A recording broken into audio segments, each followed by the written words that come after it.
Ер нь бол иргэний эвслийн гол зорилго бол иргэний хяналттай төрийг зохион байгуулах, улс орноо нийгмийн болон экологийн суурилаас гаргах тухай яриа шүү дээ. За ер нь иргэний эвслийн хийх ажлыг бол бид нар иргэний хөтөлбөртөө бол заасан байгаа та бүгд үзнэ биз? За өнөөдөр бол яг хүмүүс асууж байна, талбай дээр яагаад хийж байгаа юм бэ гэж. Нэгдүгээрт энэ иргэний эвсэл учраас бид нар иргэдийнхаа дунд л хийж байгаа.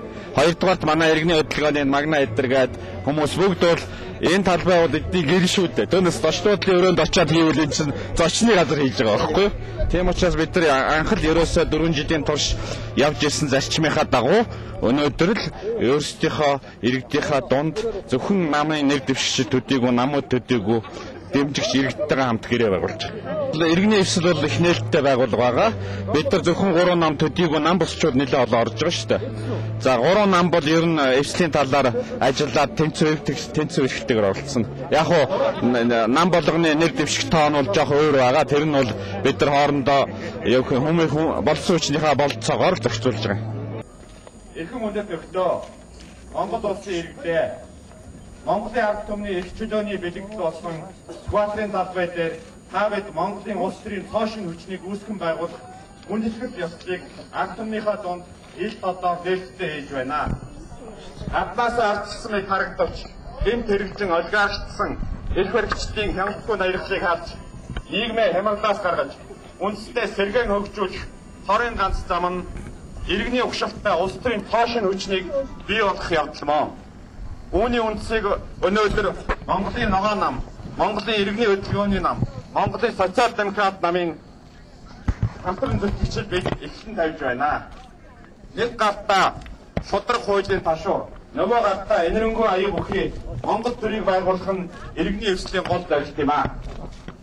Энэ нь Монгол улсад хуулийн шудраг тогтвор тогтоохын хамт нийгмийн эмзэг хэсгээ хайрлан эмзэж, төрийн хатуу зөөлөн хоёр нүрийг багштай ослуулна гэсэн үг юм аа.